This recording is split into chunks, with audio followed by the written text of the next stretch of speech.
नमस्कार मंडळी. ठरलं तर मग या मालिकेच्या आजच्या भागात आज आपण बघणार आहोत. सायलीला आता समजलेलं असतं की ती मैपतच्या बंगल्यावर आहे आणि तिला समजतं की जेव्हा तिच्याकडे पेनड्राईव्ह आलाय ही गोष्ट नक्कीच मैपतला कळली असणार, म्हणूनच मैपतने त्याच्या गुंडांना सांगून मला किडनॅप केलंय. परंतु आता काहीही करून मला हा पेनड्राईव्ह मैपतच्या हाती अजिबात लागू द्यायचा नाहीये. परंतु पेनड्राईव्ह आता कुठे लपवावा हा तिला मोठा प्रश्न पडतो. त्याचवेळी तिथे एक बाईक उभी असते आणि मग त्या बाईकमध्ये पेनड्राईव्ह लपवण्याचं ती ठरवते. चैतन्याला असं वाटत असतं की बाहेर साक्षी आलेली असणार, त्यामुळे साक्षीला बघण्यासाठी तो येतो. परंतु तोपर्यंत सायलीला गुंडांनी तिथून नेलेलं असतं आणि चैतन्य बाहेर येतो. चैतन्य बाहेर बघतो तेव्हा चैतन्याला सगळं सामसूम दिसत असतं. तर मैपतचे गुंड आता सायलीचे हातपाय वगैरे बांधून टाकतात. सायली ओरडण्याचा प्रयत्न करत असते, परंतु तिचा आवाज कोणाला जातही नसतो, कारण तिच्या तोंडावर त्यांनी रुमाल बांधलेला असतो. तर इकडे अर्जुन आणि अश्विन मात्र वेड्यासारखे सायलीचा शोध घेत असतात. सायलीचा फोटो बाकीच्या दुकानदारांना दाखवून त्यांनी सायलीला कुठे बघितलं का असं विचारत असतात, परंतु कोणाला सायलीबद्दल काहीच माहिती नसते. इकडे घरातले सुद्धा काळजी करत असतात. पूर्णा आजी म्हणते की अर्जुन आणि अश्विनला जाऊन तर 1 तास झालाय, आता तर मलाही काळजी वाटायला लागली आहे. कल्पना म्हणत असते की मला तर खूप काळजी वाटते आणि आता भीती पण खूप वाटते. देवी आईला ती म्हणत असते की देवी आई प्लीज सायलीला सुखरूप ठेव.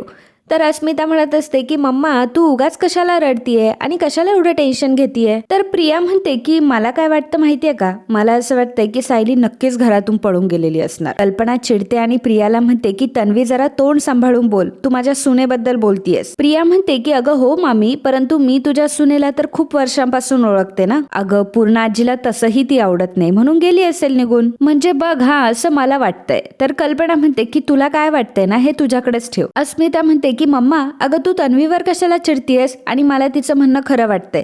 तिला जर वाटलं असेल तर गेली असेल ती पळून ना. तर इकडे संतोष, लीना आणि संतोषची बायको हे पळण्याच्या स्थितीमध्ये असतात. पटापट बॅग भरत असतात, कारण कोणीतरी येईल असा त्यांना डाऊटच असतो. आणि नेमकं त्याच वेळी साक्षी तिच्या गुंडांना घेऊन तिथे आलेली असते. संतोषच्या घरचा दरवाजा वाजवत असते. आता संतोष जेव्हा खिडकीतून डोकावून बघतो तेव्हा त्याला समजतं की साक्षी तिथे आलीये आणि तेही गुंडांना घेऊन आलीये, त्यामुळे तो प्रचंड घाबरतो. जेव्हा संतोषची बायको त्याला विचारते की अहो का घाबरलात, कोण आहेत, तेव्हा आता संतोष तिच्या तोंडावर हात ठेवतो आणि म्हणतो की अजिबात बोलू नकोस. संतोष लगेचच लाईट्स ऑफ करतो आणि मागच्या दाराने साक्षी आता तिच्या गुंडांना दरवाजा तोडायला सांगते. तर गुंड आता दरवाजा तोडून आतमध्ये येतात. साक्षी लाईट लावते, परंतु आतमध्ये कोणीच नसतं. साक्षी म्हणते की इथूनच कुठेतरी गेलेले असणार, आत्ता इथे होते, आत्ता दरवाजा उघडत नव्हते, म्हणजे लांब गेलेले नसणार, एकदा तुम्ही मागच्या दाराला जाऊन चेक करा. तर इकडे अर्जुनचा आणि अश्विनचा सायलीला शोधण्याचा शोध हा सुरूच असतो. अर्जुन आता पूर्णपणे हतबल झालेला असतो, कारण सायली अजून सापडलेली नसते. एका झाडाखाली अर्जुन बसतो. अश्विन त्याला पाणी आणून देत असतो, तर अर्जुन पाणीही घ्यायला तयार नसतो आणि अश्विनला तो म्हणत असतो की जोपर्यंत आता सायली सापडत नाही तोपर्यंत तहान भूक मला काहीच लागणार नाही. तेवढ्यातच आता कल्पना अश्विनला कॉल करते. तर कल्पना अश्विनला विचारत असते की अश्विन सायली सापडली का रे.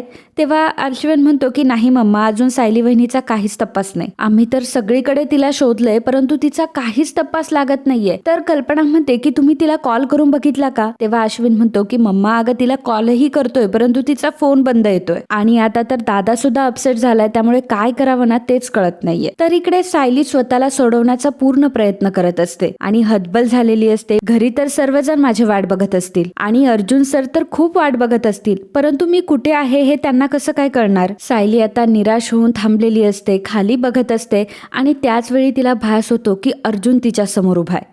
अर्जुन म्हणत असतो की मिसेस सायली काय हो, हतबल होऊ नका आणि कसलं टेन्शन घेताय, आता ही परिस्थिती तुम्हालाच सोडवायची आहे, त्यामुळे निराश न होता आता स्ट्रॉंग व्हा, कारण ही परिस्थिती तुम्हालाच सोडवायची आहे. आणि तुम्ही म्हणता ना दीर्घ श्वास घ्या, तसा दीर्घ श्वास घ्या बरं. अर्जुनने सांगितल्याप्रमाणे सायली आता दीर्घ श्वास घेत असते आणि तोपर्यंत अर्जुन गायबही होतो. परंतु आता अर्जुनचा आवाज तिने ऐकलेला असतो की तुम्ही खूप जास्त टेन्शन घेताय, आता तुम्ही घाबरू नका, तुम्ही स्ट्रॉंग व्हायला पाहिजे आणि ही परिस्थिती आता तुम्ही सांभाळायला हवी. त्यामुळे सायली आता तिला सोडवण्याचा प्रयत्न करत असते. तर इकडे साक्षीच्या हाती संतोष आणि त्याची बायको काय लागलेले नसतात, त्यामुळे साक्षी म्हणते की ठीक आहे जाऊ द्यात, सायली सापडणं खूप महत्वाचं होतं आणि तिला किडनॅप करणं खूप महत्वाचं होतं आणि तुम्ही तिला व्यवस्थित बांधून तर ठेवलंय ना. तर तो गुंड म्हणतो की हो, तिला असं बांधून ठेवलंय ना की ती हलणार तर सोडा, ओरडणार सुद्धा नाही. साक्षी म्हणते की गुड. आता साक्षी त्या गुंडांना त्यांचे पैसे देते. तर साक्षी म्हणते की पण मला एक सांगा की तुम्ही सायलीला नक्की कुठे ठेवलंय. त्यावर ते गुंड म्हणतात की तुमच्या घराच्या अडगळीच्या खोलीत ठेवलंय. आता मात्र साक्षी घाबरते आणि म्हणते की काय, तुम्ही तिला तिकडे का ठेवलंय? तुम्ही जरा मूर्ख आहात का? असं किडनॅप करून कोणी स्वतःच्या घरात ठेवतं का माणसांना? तेव्हा एक गुंड म्हणतो की अहो तुम्हीच सांगितलं होतं ना की तिला कुठल्या तरी सेफ जागी ठेवायचं म्हणून, मग तुमच्या घरापेक्षा आणखी सेफ जागा कुठली असणार आहे? साक्षी म्हणते की अरे मूर्खांनो, आता हे प्रकरण माझ्या घरापर्यंत नाही येणार का? बरं जाऊ द्या, मला एक सांगा की तुम्ही तिचे डोळे बांधले होते का? आणि ते गुंड म्हणतात की सॉरी, आम्ही डोळे बांधायचे तर विसरलो. आता मात्र साक्षीच्या पायाखालची जमीन सरकते, कारण तिला कळतं की सायलीला सगळं समजलं असणार की महिपतच्या बंगल्यावर आहे आणि तिला किडनॅप करण्यासाठी मी आणि अण्णांनीच पैसे दिलेले असणार. साक्षी आता तिच्या गुंडाच्या जोरात कानाखाली ठेवून देते आणि म्हणते की आत्ताच्या आत्ता तिला तिथून हलवा. साक्षी प्रचंड घाबरलेली असते आणि म्हणत असते की एकतर अण्णाही इथे नाहीये, जेव्हा अण्णांना हे समजेल ना तेव्हा अण्णा त्या सायलीच्या आधी ना माझा जीव घेतील. तर इकडे अर्जुन आणि अश्विन निराश होऊन आता घरी आलेले असतात. कल्पना म्हणते की अरे सायली कुठे? तुम्ही सायलीला नाही घेऊन आलात का? अर्जुन म्हणतो की नाही. अश्विन म्हणतो की आम्ही खूप शोधलं वहिनीला, परंतु वहिनी आम्हाला कुठेच भेटली नाही. तितक्यातच कुसुम तिथे रडत येते आणि म्हणते की अर्जुन सर, सायली सापडली का? तेव्हा अर्जुन सांगतो की आपली सायली अजून सापडली नाहीये. त्यामुळे कुसुम सुद्धा आता खूप घाबरलेली असते. अर्जुन विचारतो की तुम्हाला काही तिचा कॉल वगैरे आला होता? तेव्हा कुसुमताई म्हणते की नाही, मला तिचा कॉल तर नाही आला, परंतु ती जिथे कुठे जाऊ शकते ना तिथे मी सगळ्या जागेवर जाऊन आली आहे, परंतु तिचा काहीच शोध नाही लागला. पूर्ण आजी म्हणते की हा काय प्रकार आहे, मला तर काही कळतच नाहीये. प्रताप म्हणतो की पूर्ण आई, गेल्या काही दिवसांपासून आपल्यावर फक्त आणि फक्त संकट येत आहेत. आणि अस्मिता म्हणते की जी संकट ज्या मुलीमुळे येत होती ना ती मुलगीच आता गायब झाली आहे. सगळेजण रागाने अस्मिताकडे बघत असतात. तितक्यातच प्रियाला कॉल येत असतो आणि कॉलवर बोलण्यासाठी आता प्रिया जरा बाजूला आलेली असते. प्रियाला साक्षीचा कॉल आलेला असतो आणि साक्षी प्रियाला म्हणत असते की प्रिया, खूप मोठा प्रॉब्लेम झालाय. अण्णांना न सांगता मी एक खूप मोठी स्टेप घेतली आणि आता ती सॉर्ट आउट करण्यासाठी मला तुझी गरज आहे. अगं मी सायलीला किडनॅप केलंय. असं जेव्हा साक्षी म्हणते तेव्हा प्रियालाही धक्का बसतो आणि म्हणते की अगं काय, मी आता सायलीच्याच म्हणजे सुभेदारांच्या घरी आहे, इथे सर्वजण पॅनिक झालेत. अगं तो अर्जुन तर वेड्यासारखं सायलीला शोधतोय आणि जर आता अर्जुनला कळलं ना तर तो तुझ्यासोबत माझाही जीव घेईल. साक्षी म्हणते की अगं मला कळतंय, परंतु माझाही नाईलाज आहे आणि जर अण्णा इथे असते तर त्यांनी हे प्रकरण व्यवस्थित हँडल केलं असतं, परंतु मला तर काही हँडल नाही करता येते. साक्षी प्रियाला म्हणत असते की प्रिया, मला तुझी खूप गरज लागणार आहे आता. तू विलास मर्डर केसमध्ये जशी माझी मदत केली होती ना तशी आता मला मदत कर. तुला हवी तेवढी कॅश देईल, तुला काय हवं ना ते देईल. प्रिया म्हणते की तू खरंच मला हवी तेवढी कॅश देशील का? साक्षी म्हणते की अगं हो, मी तुला हवी तेवढी कॅश देईल. तर प्रिया विचारते की 2 लाख रुपये देशील का?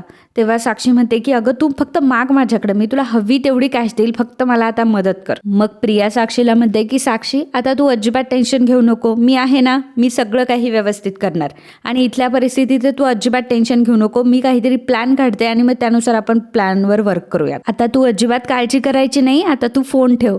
आणि मग प्रिया तिचा फोन ठेवते, परंतु प्रियाच मात्र प्रचंड घाबरलेली असते. कुसुमताई अर्जुनला विचारत असते की अर्जुन सर, तुम्ही काहीतरी करा ना. तर अर्जुन म्हणत असतो की माझ्या पर्सनल लेवलला मी सगळं काही केलंय, परंतु त्याचा काहीच उपयोग झाला नाहीये. आता मात्र मला त्याच्या विरुद्ध वागावं लागणार. अश्विन विचारतो की नेमकं काय करणार आहेस दादा?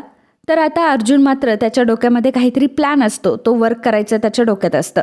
आणि मित्रांनो, आजचा हा भाग इथेच संपतो. पुढील भागात आपल्याला बघायला मिळणार आहे. तर सायलीच्या फोनवरनं अर्जुनला एक मेसेज आलेला असतो आणि त्या मेसेजमध्ये लिहिलेलं असतं की आई, यापुढे मी तुमच्या घरात राहणार नाही. इथे तर माझ्यावर फक्त आरोप होतात आणि त्यामुळे हे घर सोडून मी कायमची निघून जाते. कल्पना आता घाबरलेली असते. प्रिया म्हणते की बघितलं ना, सायली सगळे दागिने घेऊन पळून गेलेली असणार आणि तिला हेच हवं होतं. तेव्हा अर्जुन म्हणतो की शटअप, आता ह्या मागे जे कोणी असेल ना त्याला तर मी शोधून काढणारच आणि माझा सायलीवर पूर्ण विश्वास आहे. तर मित्रांनो, असेच ठरलं तर मग या मालिकेचे डेली अपडेट मिळवण्यासाठी आत्ताच आपल्या चॅनलला सबस्क्राईब करा आणि व्हिडिओ आवडला असेल तर व्हिडिओला लाईक आणि कमेंट करायला विसरू नका. धन्यवाद.